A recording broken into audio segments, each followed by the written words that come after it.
예수가 우리를 부르는 소리 금성 부드러워 문 앞에 나와서 사면을 보며 우리를 기다리네. 오라 오라 방황치 말고 오라. 죄 있는 자들아 이리로 오라. 주 예수 앞에 오라. 간절히 오라고 부르실 때에 우리는 지체하랴. 주님의 은혜를 왜 아니 받고 못 들은 채 하려나. 오라 오라 방황치 말고 오라. 죄 있는 자들아 이리로 오라. 주 예수 앞에 오라.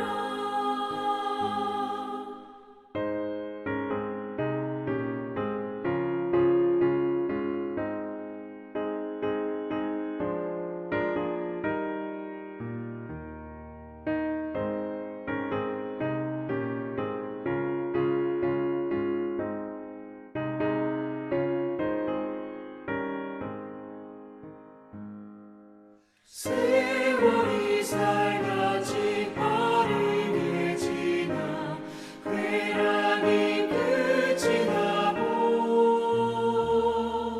사망의 그늘이 너와 내 앞에 둘리며 다리우네. 오라 오라 방황치 말고 오라. 죄 있는 자들아 이리로 오라. 주 예수 앞에 오라. 우리를 위하여 예비해 두신 영원한 집이 있어. 죄 많은 세상을 떠나게 될 때 영접해 주시겠네. 오라 오라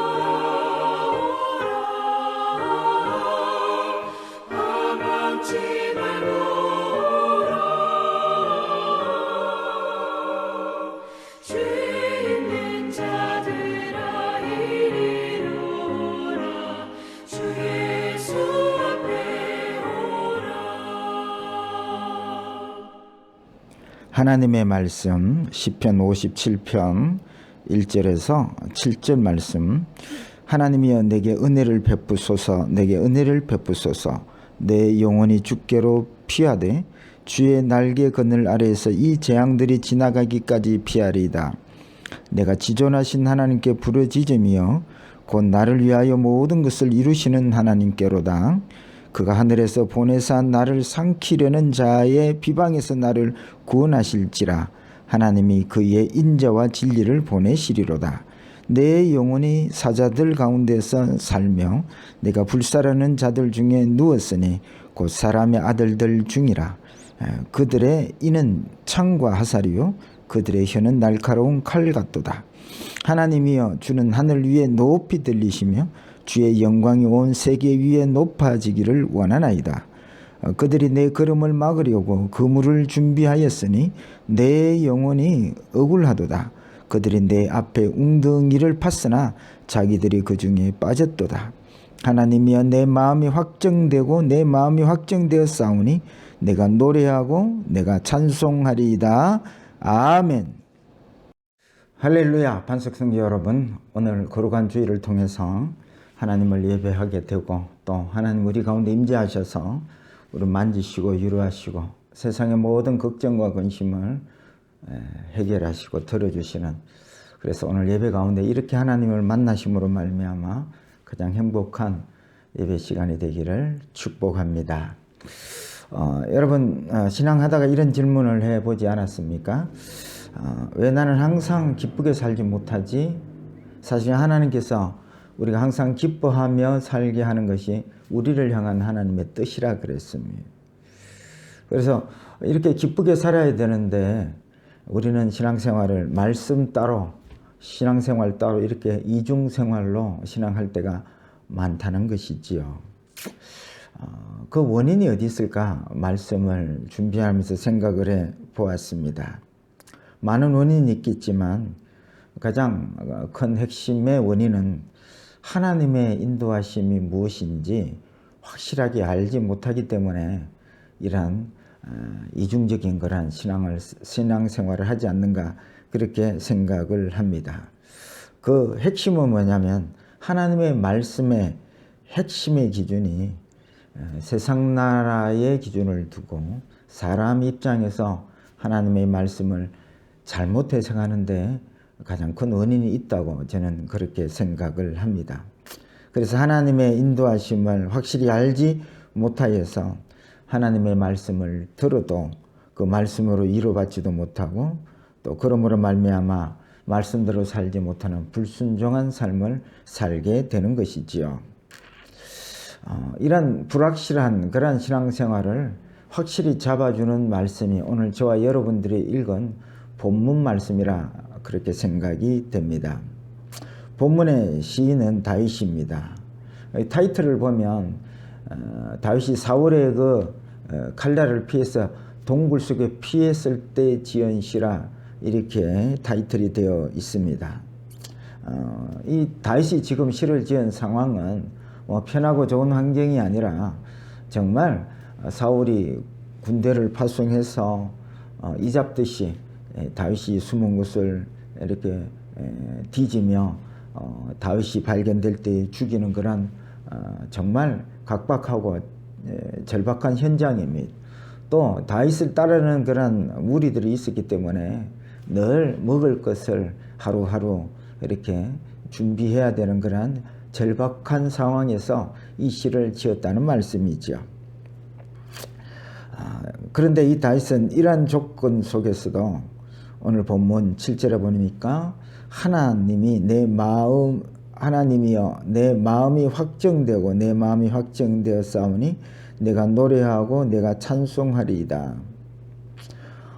이런 어려운 악조건 하에서도 자기 마음이 확정되었다는 것은 이제는 하나님을 노래하고 찬양하겠으며, 무슨 말이냐면 이제는 다시는 불안해하거나 흔들리거나 또 불평하거나 이렇게 하지 않고 앞으로는 내 마음이 하나님만을 찬양하기로 확정하였습니다 라는 신앙 고백을 우리에게 하여 주고 있는 것이죠.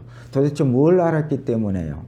하나님의 인도하심이 무엇인지 확실히 알았기 때문에 이제는 이 시인 다윗은 정말 하나님을 즐거워하며 기뻐하며 찬양하는 삶을 살 수 있었다는 신앙 고백을 하고 있는 것입니다. 여러분, 우리의 현실은 코로나로 인해서 많이 힘이 듭니다. 그래서 우리가 이런 삶 속에서 이렇게 다윗처럼 찬양하기가 쉽지가 않습니다. 그래서 오늘 말씀을 잘 들으시고 이 다윗이 고백한 이 신앙 고백이 우리에게도 그렇게 흘러나왔으면 좋겠습니다. 그래서 제목을 잡았는데요. 내 마음이 확정되었사오니 라고 잡았습니다. 그러면 다윗은 어떤 하나님을 경험하였기에, 어떻게 인도하시는 하나님을 만났기에 그 각박한 현장 속에서도 흔들리지 아니하는 확정하는 믿음이 되었을까요? 그 첫 번째는 하나님의 은혜가 무엇인지 깨달았기 때문에 그렇습니다. 여러분 펼쳐놓은 1절을 보시면 하나님이여 내게 은혜를 베푸소서 내게 은혜를 베푸소서 라고 하나님 앞에 지금 막 절박하여서 하나님의 은혜를 반복하여 베풀어 달라고 기도하고 있는 다윗을 만나게 됩니다. 지금 다윗이 생각하는 은혜는 무엇일까요? 원수의 칼날에서 피하고 보호받는 것, 또 더 나아가서는 원수가 없어지고 사라지는 것, 이것이 지금 절박한 가운데서 다윗이 생각하는 은혜이겠지요. 또 우리가 생각하는 은혜들이 있습니다. 뭐 아픈 사람들은 병이 낫고, 배고픈 사람들은 또 가난한 사람들은 부자 되게 해 주시고, 또 죽을 운명에 있는 사람은 살려주시고, 또 하나님께서 택하셔서 예수 믿고 구원받게 하시고, 또 어떤 사람들은 북한에 태어나지 아니하고 남한에 태어나게 된 것 감사들 하고 있지요. 이게 은혜라고 생각합니다. 그러니까 여러분, 다윗이 생각하는 은혜와 또 우리가 생각하는 은혜의 공통 분모가 있는데, 그것은 사람 입장에서 또 육체적인 입장에서 은혜를 생각하고 있다는 것이죠. 그런데 여러분, 사람들의 입장에서는 이것이 은혜인데, 하나님께서 또 이런 우리와 같은 은혜를 가지고 있을까요? 은혜의 관점을 가지고 있을까요? 하는 것이죠. 그래서 사람 입장에서 은혜에 대한 생각을 가지고 있는 사람들은 예수를 열심히 믿었는데 어려움이 올 때는 왜 이런 어려움을 주시지? 또 믿지 않는 사람들은 예수 믿지 않고도 잘 사는데 예수 믿는 나는 왜 이렇게 어려움을 주시냐고, 그 하나님의 인도하심에 또 그렇게 불만하고, 또 그렇게 그 은혜에 대해서 사람 시각을 가지고 은혜를 해석하다 보니까 또 하나님의 말씀에 은혜도 못 받고 하나님의 말씀을 붙드는 신앙이 되지 못하는 것이죠.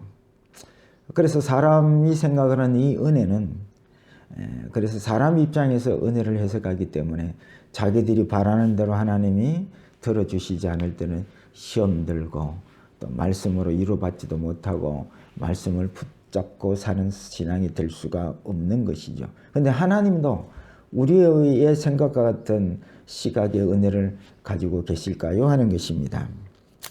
그래서 하나님께서 은혜를 해석하는데, 사실은 여러분, 다윗은 하나님의 마음에 합한 자잖아요. 하나님이 사랑하시고 얼마나 사랑하셨던지 다윗의 후손 예수여 할 정도로 다윗을 사랑하시는데, 지금 다윗을 하나님께서 사람들이 생각하는 은혜로 인도하셨으면 지금 탄탄대로를 걸어야 될 다윗인데, 너무나 절박하고 힘들고 죽을 어떤 칼날 앞에 하루하루 살아가는 이 현장에 몰아가고 있는 현실을 보여주고 있는데요. 이러한 현실 속에서 다윗이 깨달은 것이 있습니다. 그것이 바로 하나님의 은혜가 무엇인지를, 은혜를 베푸소서 하다가 기도하다가 깨달은 것이 하나님의 은혜의 시각은 다르다는 것을 깨달은 거지요. 그것이 1절 하반절을 보시면 되겠습니다. 내 영혼이 죽게 피하되 주의 날개 그늘 아래에서 이 재앙이 지나가기까지 피하리이다 라고 고백합니다. 다윗은 이 고난을 통해서 하나님의 은혜가 뭔지를 깨닫게 되었습니다. 하나님의 은혜는 우리와 다르게 영혼의 잘됨과 영혼의 구원에 있다는 것을 깨달은 것이죠. 그래서 내 영혼이 이렇게 다시 표현하고 있는 것입니다. 우리들의 은혜는 육체에 있습니다. 육체가 편안하게 건강하게 걱정 없이 사는 것이 은혜입니다. 그런데 이 육체의 시각의 은혜를 가진 사람들은 자기 영혼이 어찌되었든 별 관심이 없습니다. 이것이 사람이 생각하는 은혜의 시각인데요.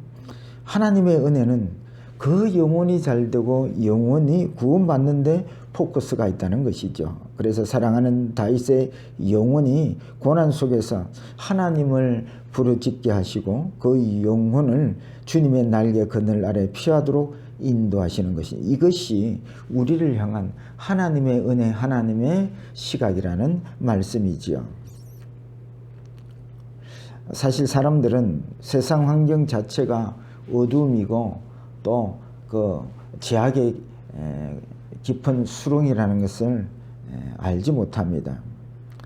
그래서 이 세상의 삶은 부자로 살든 가난하게 살든 뭐 건강하게 살든 병약하게 살든 성공의 삶을 살든 실패의 삶을 살든 그 모든 삶이 똑같이 어두움이고 죄악의 깊은 웅덩이인 것입니다.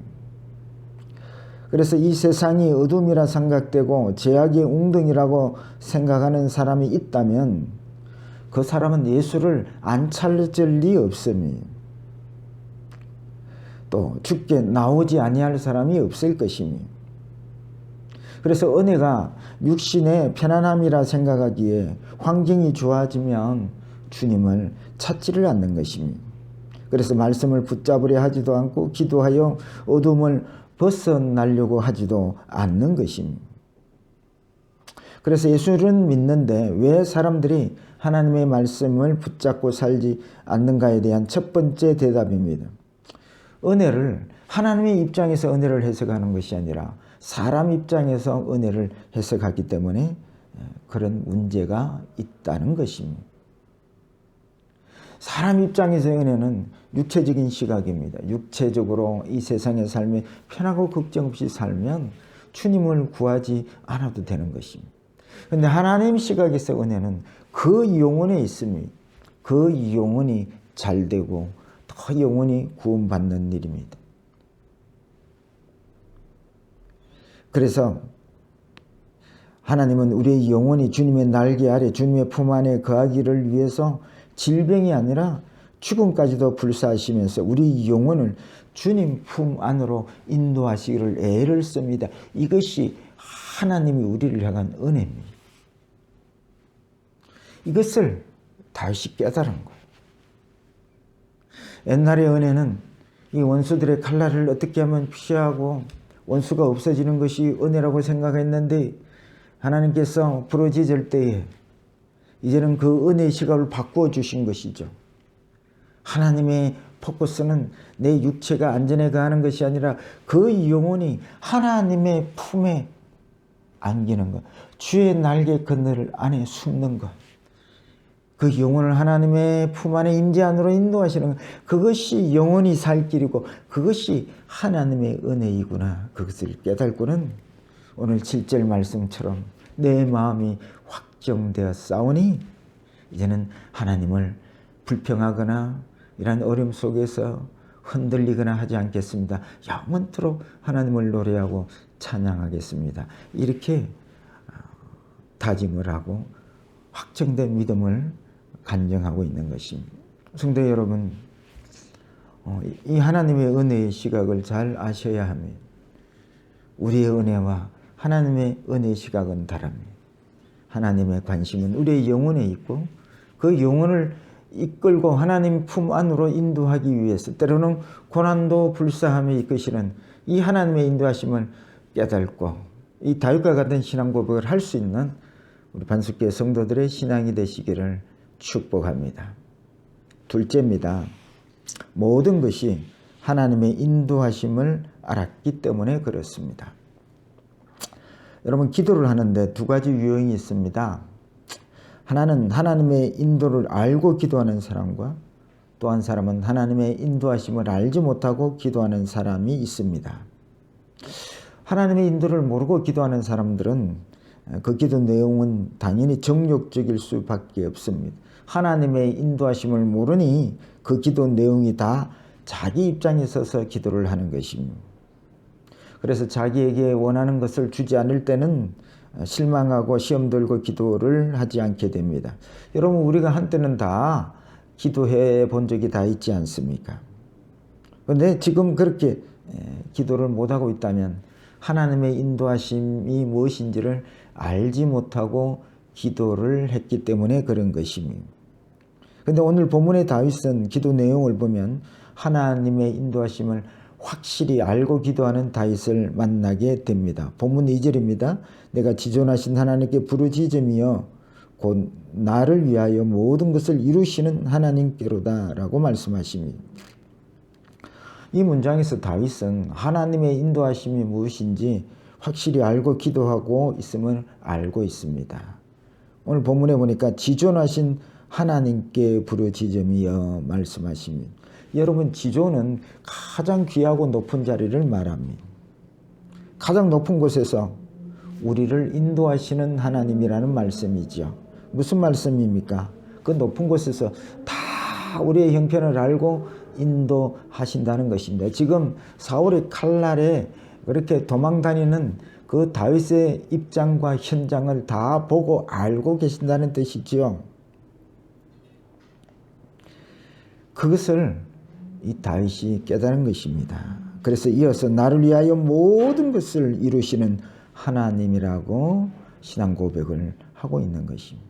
그러니까 다윗이 뭘 깨달았냐면 이런 다윗의 그런 핍박과 이게 죽음의 칼날까지도 하나님이 다 보고 아시고 그것이 나를 위하여 베푸신, 내 영혼을 살리려고 베푸신, 내 영혼을 하나님 품 안으로 인도하시려고 베푸신 하나님의 인도하심이라는 것을 깨달았다는 말씀이지요.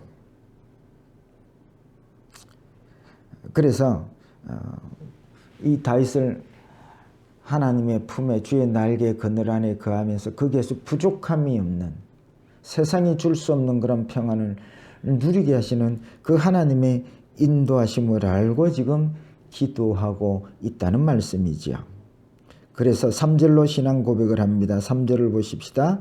그가 하늘에서 보내사 나를 삼키려는 자의 비방에서 나를 구원하실지라 하나님이 그의 인자와 진리를 보내시리로다. 하나님께서 어떻게 다윗을 구원하시고 인도하시느냐? 하늘에서 보내셨는데 뭘 보내시느냐? 인자와 진리를 보내시고 구원하신다는 말씀이십니다. 다윗이 자기를 삼키려는 자의 그 비방에서 구원하시려고 하나님께서 보내셨는데 그것이 무엇이냐? 주의 인자와 진리를 보내신 것입니다. 여러분, 주의 인자가 무엇입니까? 나도 역시 저들과 같은 죄인 중에 한 사람이요. 나도 역시 저들과 같이 본질상 진노의 사람인데 하나님께서 인자하심으로 택하여 주시고 죄를 사하시고 구원해 주셨다는 뜻입니다. 그리고 진리의 말씀을 보내셔서 이러한 고난 가운데 있는 나를 위로하시고 어떻게 너를 인도하시는가를 말씀을 통해서 깨닫고 그 깨달음을 통해서 하나님을 확신하게 되었다는 말씀이지요. 지금 이 시간도 하나님께서 우리를 예배로 부르시고 하나님의 인자심을 보내시고 또 부족한 종을 통해서 하나님의 말씀을 보내고 계시는 줄 여러분 믿으시기를 축복합니다. 그래서 하나님의 인도하심을 이 다윗이 알고 이제는 정욕으로 기도하는 것이 아니라 하나님의 뜻을 구하고 그 뜻이 이루어지기를 기도하는 것입니다. 그래서 이 하나님의 인도하심을 알고 기도한 다윗은 이제 고난 가운데서도 흔들리지 아니하고 그 마음에 하나님을 향한 마음이 확정되어 싸우니 이제는 하나님의 말씀을 붙들고 어떠한 어려움 속에서도 흔들리지 않고 하나님을 신뢰하고 또 내 마음이 확정되었으니 찬양하고 항상 기뻐하고 영원토록 하나님의 이름을 높여드리는 찬양을 하겠습니다라고 신앙 고백을 하는 것이지요. 여러분, 지금 내 삶이 어떤 어려움과 형편 속에서도 하나님은 내 영혼을 하나님의 품 안으로 인도하시고 부족함이 없는 하나님으로 인도하시려고 하는 이 모든 인도하심이 나를 향한 하나님의 인도하심을 믿을 때에 이 다윗과 같은 신앙 고백을 하게 되는 줄 믿으시기를 축복합니다. 그 다음에 세 번째입니다. 세상 속에 살게 하신 이유를 알았기 때문에 그렇습니다. 오늘 본문 4절에 내 영혼이 사자들 가운데서 살며 내가 불살하는 자들 중에 누웠으니 곧 사람의 아들들 중이라. 그들의 이는 창과 화살이요 그들의 혀는 날카로운 칼 같도다. 이것이 지금 다윗의 영적 현장입니다. 그런데 이 다윗이 깨달은 게 뭐냐면 하나님께서 자기 영혼을 이 사자들의 우리 속에 자기 영혼을 사람들의 아들들 중에 또 그들의 혀는 칼과 같고 그들의 이는 창과 화살과 같은, 그리고 자기를 불살으려고 하는 그런 불 가운데 자기 영혼을 두셨음을 이 영적 상황과 현장을 다윗이 깨달고 알았다는 뜻이죠.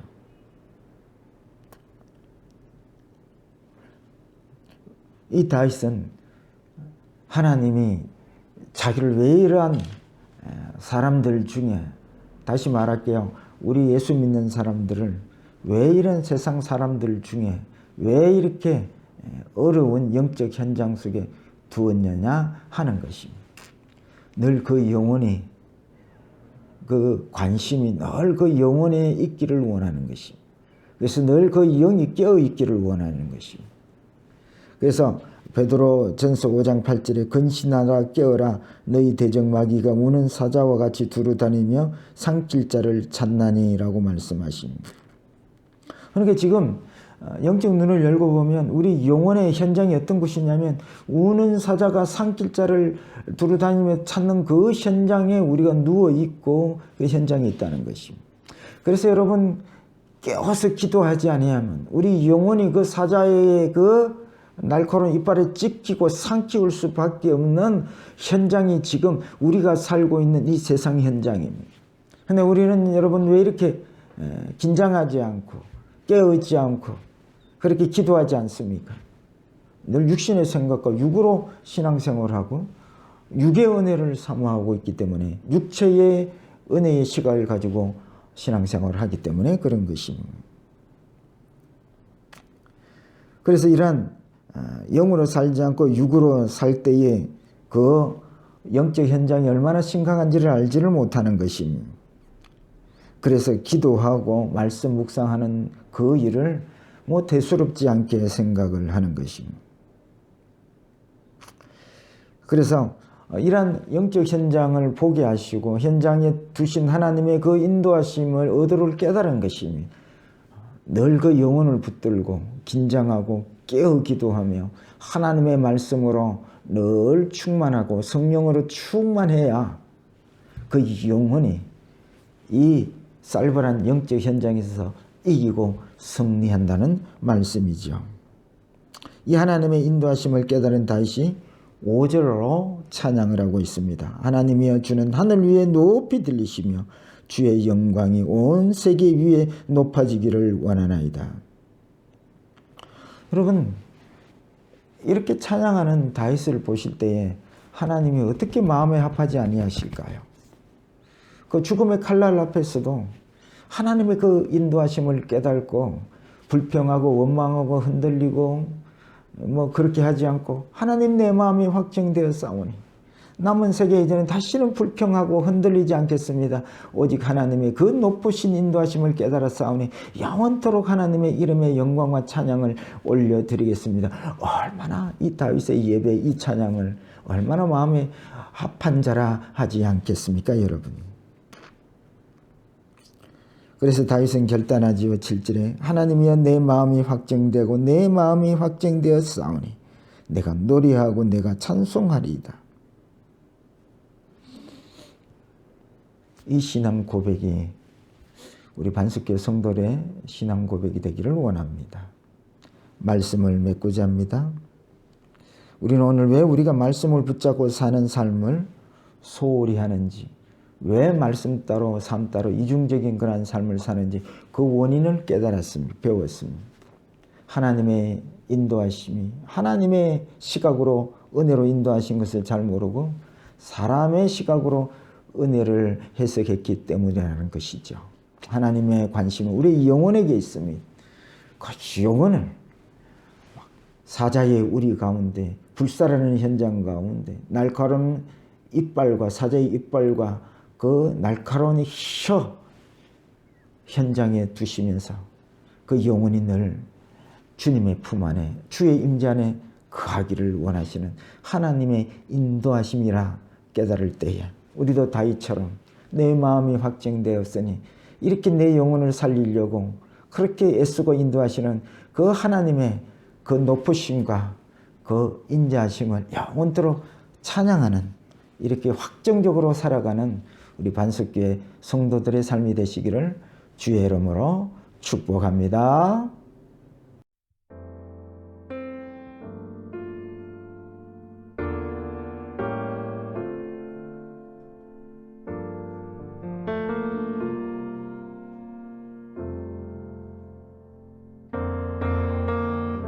참 고마운 친구 나의 예수님, 나는 깨지기 쉬운 질그릇과 같으나 때론 낙심해도 포기치 않음은 예수의 생명이 내 안에 있기에